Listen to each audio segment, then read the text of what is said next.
le pouvoir de l'argent et qui rétablit le pouvoir des citoyens.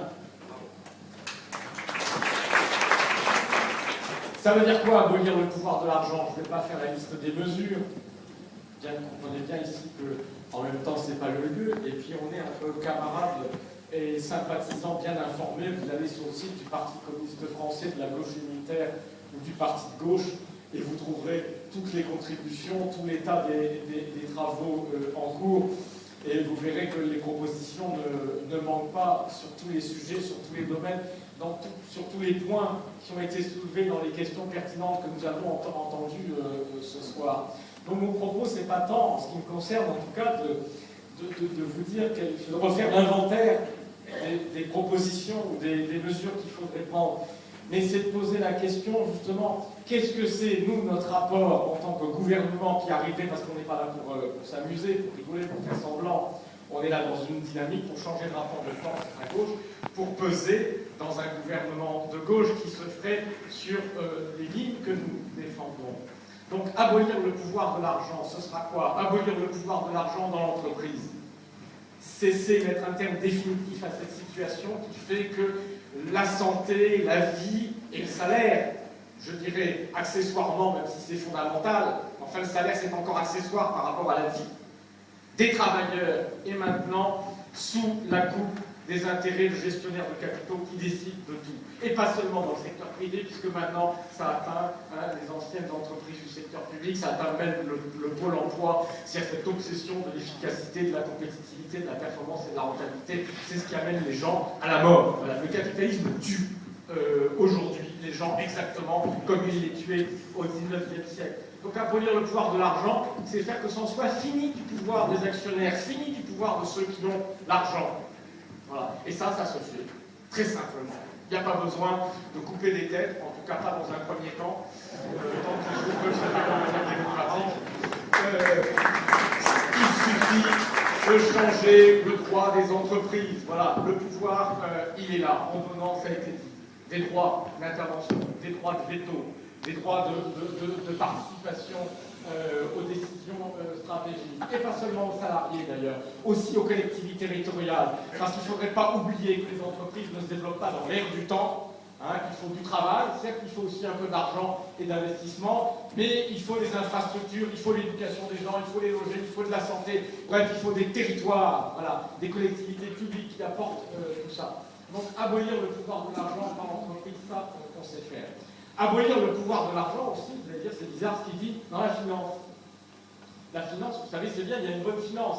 On a besoin de finances pour financer l'économie. Bah oui, on a besoin de banques, on a même besoin d'investisseurs, d'épargnants, on a besoin d'une finance qui serve à financer l'économie, l'investissement, la création d'emplois, les activités socialement utiles, et même la reconversion écologique nécessaire de notre pays. Le problème, c'est qu'aujourd'hui, dans les transactions financières mondiales, il y a moins de 2% seulement qui sert à financer des opérations réelles, une économie réelle. Le reste, ça finance la finance. Donc, définanciariser la finance, ôter le pouvoir de l'argent dans la finance, c'est n'autoriser que les produits financiers qui ont une utilité économique et sociale. Donc, interdire tous les produits financiers purement spéculatifs et toxiques et qui ne servent à rien. Voilà, c'est fermer les bourses quand elles ne servent à rien.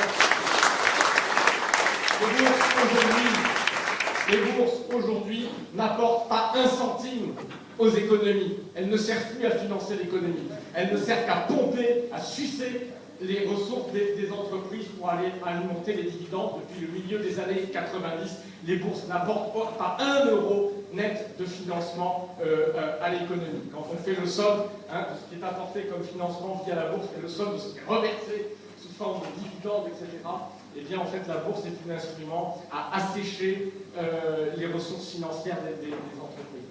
Donc, abolir aussi ce pouvoir, ça a été dit, de la finance, de l'argent dans la finance, en reprenant simplement le contrôle. Abolir le pouvoir de l'argent dans le financement des biens publics, de la finance publique. Il n'y a aucune espèce de raison que les dettes publiques dans les pays européens, à commencer par le nôtre, aient besoin d'aller emprunter des capitaux sur des marchés où nous n'en avons pas besoin. Nous n'avons pas besoin. Voilà, nous avons suffisamment de ressources internes, d'épargne, de capacités de crédit pour financer tous nos biens publics et de ressources fiscales si on en reprend les moyens. Donc là aussi, il faudra sortir de cette situation, c'est-à-dire simplement fermer le marché des capitaux européens et si nécessaire simplement français, ça ne peut pas se faire au niveau européen, vis-à-vis du reste du marché des capitaux. Donc on se finance entre nous avec nos propres moyens. Le Japon a 200% de dette publique par rapport à son PIB, ça ne pose aucune espèce de problème avec les spéculateurs parce que la dette publique japonaise elle est détenue par les Japonais. Voilà. Donc il faudra renationaliser le financement de nos dettes publiques et donner à nos banques centrales les moyens de concourir au financement des biens publics. Pareil pour la marchandisation et son avis sur les services publics. Comprenez bien que c'est la même question, c'est le même problème. C'est le pouvoir de l'argent, c'est la compétition, la mise en compétition mondiale des territoires et des États en matière de services publics. Elle n'a qu'un seul but, c'est d'ouvrir de nouveaux marchés pour la rentabilité du capital. Et c'est écrit noir sur blanc dans des tas de textes, y compris l'Union européenne. On veut une éducation qui soit utile à l'économie. Moi, je croyais que l'éducation, c'était pour éduquer les gens, apprendre à des gens à grandir.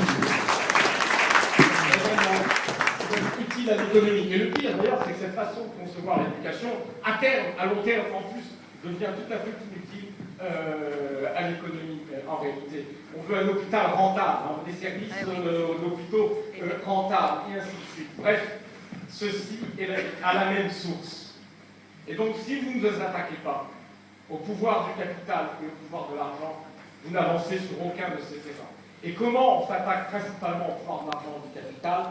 Pas par des grandes phrases, mais en commençant par abolir la libre circulation du capital. L'instrument par lequel le capital a pris le pouvoir depuis 30 ans dans la mondialisation, c'est que les gouvernements lui ont donné la liberté de faire ce qu'il veut, où il veut, quand il veut. Et donc, je termine là-dessus, parce que c'est une question clé, et c'est ça qui fait le clivage au sein de la gauche, entre autres, et qui fait qu'il y a une utilité à ce qu'il y ait un front de gauche. C'est-à-dire qu'il y ait une autre force qui est celle que nous constituons à gauche pour défendre cette rupture radicale avec la financiarisation de la société. C'est que cette rupture nécessaire avec le pouvoir donné à l'argent n'est pas possible aujourd'hui si on devait rester dans le cadre strict d'application des traités de l'OMC, des traités de l'Union européenne, etc. C'est-à-dire que si un gouvernement de gauche, entre guillemets, arrivait au pouvoir en disant « nous allons faire tout ce que nous pouvons pour les travailleurs avec un beau programme comme ça », mais pour arriver à l'arrivée, pour faire comme Papandréou quand il est arrivé au pouvoir, parce qu'il faudrait respecter le traité de l'OMC, parce qu'il faudrait respecter le traité de Lisbonne, parce qu'il faut respecter la directive service, etc. Mais, mes chers amis et camarades, si vous respectez ces directives et tous ces traités, vous ne pouvez faire quasiment rien de ce qu'il y a dans le programme du Front de gauche.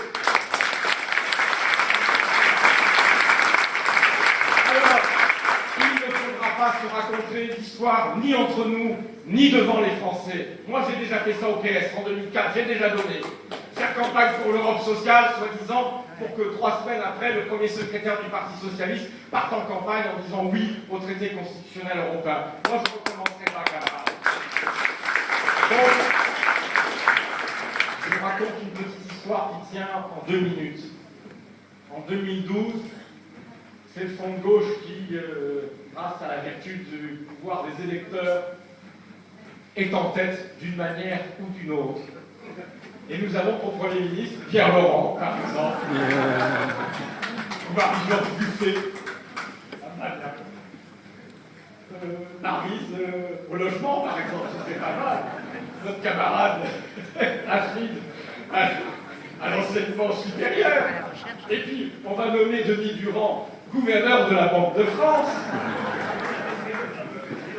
Notre ami Nicolas Béniès, je ne sais pas ce qu'il prendra, le budget, l'éducation, peu importe. Imaginez que Jacques Généreux soit en plus ministre des Finances. Mon Dieu. Qu'est-ce que nous ferions? Qu'est-ce que nous ferions pour être à l'abri du mur de l'argent, justement? Eh bien, tout simplement, nous dirions que nous reprenons le contrôle des mouvements de capitaux. Nous n'allons pas nous laisser faire comme Papandréou. Nous reprenons le contrôle des mouvements de capitaux. C'est-à-dire le jour où nous arrivons par décret, la bourse est fermée momentanément pour éviter tout transfert. Les mouvements de capitaux sont strictement contrôlés, tous les mouvements de capitaux financiers. Nous engageons une réforme de la Banque de France, votée en urgence pour redonner à la Banque de France le pouvoir de concourir directement au financement des biens publics, de refinancer les biens publics. Nous annulons partiellement une partie de la dette publique qui est parfaitement ignoble et inique qui repose en partie seulement, mais en partie sur une dette excessive qui a été rémunérée des investisseurs et des financiers. Nous pouvons annuler une partie de cette dette. Nous pouvons monétiser par la création monétaire une partie de cette dette. Nous nous mettons à l'abri de cette menace qui pèse sur tous les autres pays européens. Nous nous mettons à l'abri du mur de l'argent. Parmi des services publics, mis en concurrence, mis en compétition, eh bien nous décidons que les services publics en France ne sont plus ouverts à la concurrence et redeviennent des services publics entièrement publics, car ce sont des secteurs qui n'ont aucune vocation ni à être marchands, ni à être des secteurs concurrentiels. Et donc, oui, nous violons une directive des traités européens. Alors là, tout d'un coup, vous allez me dire, oui, parce que quelqu'un a posé la question, elle a évoqué même Jacques Sapir, etc., et des gens qui disent qu'il faut créer le rapport de force de cette manière. Oui, mais sauf que Jacques Sapir, que je connais très bien, et beaucoup de gens, disent qu'il faut sortir de l'Union européenne, ou sortir de l'euro. Ça n'est pas ce que nous disons, justement pas. Non. Nous n'allons pas sortir. Nous sommes européens et pro-européens parce qu'il y a des biens publics européens. Il y a des choses que nous devons construire et continuer de construire au nom des peuples européens à l'échelle européenne. Ça n'est pas parce que cette Europe a effectivement été dévoyée par le projet néolibéral et par la domination des néolibéraux, bien que justement, alors il faut la leur abandonner et dire, puisque pour nous, dans les conditions actuelles, ça n'est plus supportable, alors on s'en va et on va se replier, on va s'occuper simplement de mettre en place une petite politique pour nous tout seuls. Non. Nous avons aussi une autre responsabilité, une autre vocation. Il ne s'agit pas pour nous simplement de restaurer la souveraineté du peuple français et des citoyens français. Nous ne sommes pas indifférents à la souveraineté de l'ensemble des peuples européens. Et nous voulons leur apporter la démonstration qu'un gouvernement de gauche déterminé qui est dans l'Union européenne peut, en arrivant au pouvoir, mettre en place l'ensemble de son programme progressiste, y compris l'ensemble des mesures qui sont en contradiction avec les traités, avec les directives. Car il se passera quoi si nous ne faisons rien? Il n'y a aucune disposition dans les traités, ni dans ce qui concerne la zone euro, qui prévoit l'exclusion d'un membre au prétexte qu'il n'aurait pas respecté telle ou telle norme. Et en plus, ça peut se faire dans le cadre d'un protocole d'accord au nom du compromis du Luxembourg. Donc nous mettrions en œuvre notre programme. C'est ça qu'il faut bien comprendre et qu'il faut marteler. Car beaucoup de gens qui croient à nos propositions, qui croient à nos idées, sont persuadés qu'en réalité, mais tout ça est bien joli, mais qu'on ne peut pas. Voilà, qu'on ne peut pas face aux spéculateurs, face au poids de l'Union européenne. Mais si, camarades, on peut. Il suffit de les décider et il suffit de le faire. Voilà. Les Tunisiens, ils ne croyaient pas pendant 30 ans qu'on pouvait chasser un dictateur en descendant dans la rue. Voilà. Et puis, l'événement a fait que c'était possible. Et vous avez vu ce qui se passe quand un seul peuple s'aperçoit que ce dont on avait cru impossible pendant 10 ans, 30 ans, 40 ans, s'avère possible tout d'un coup. Mais c'est un bouleversement dans la représentation des possibles qui fait quoi? Qui fait que tout d'un coup, mais tous les autres autour se disent, mais puisque c'est possible, d'abord, pourquoi on l'a pas fait avant? Mais bon, puisque c'est possible, alors nous aussi, on va faire comme eux. Et c'est ça qui est en train de se passer dans le monde arabe. Et c'est fantastique. Voilà. C'est ces peuples qui prennent enfin leur sort en main. Mais pourquoi? Parce que la démonstration a été faite par un seul d'entre eux que c'était possible. Eh bien, le front de gauche au pouvoir, c'est le gouvernement qui montrait à partir d'un seul pays, eh bien oui, que l'idéal éternel des communistes, des socialistes, des républicains, c'est possible dans un seul pays. Il suffit pour ça d'un peuple et d'un gouvernement qui met en place son programme. Et à ce moment-là, je vous garantis que tous les autres autour, les travailleurs italiens, espagnols, portugais, allemands, etc., ben, ils diront, ben, ces Français, ils ne sont pas cons. Ils profitent de tous les avantages de l'Union européenne, de l'euro, etc., mais ils font comme ils veulent sur les services publics.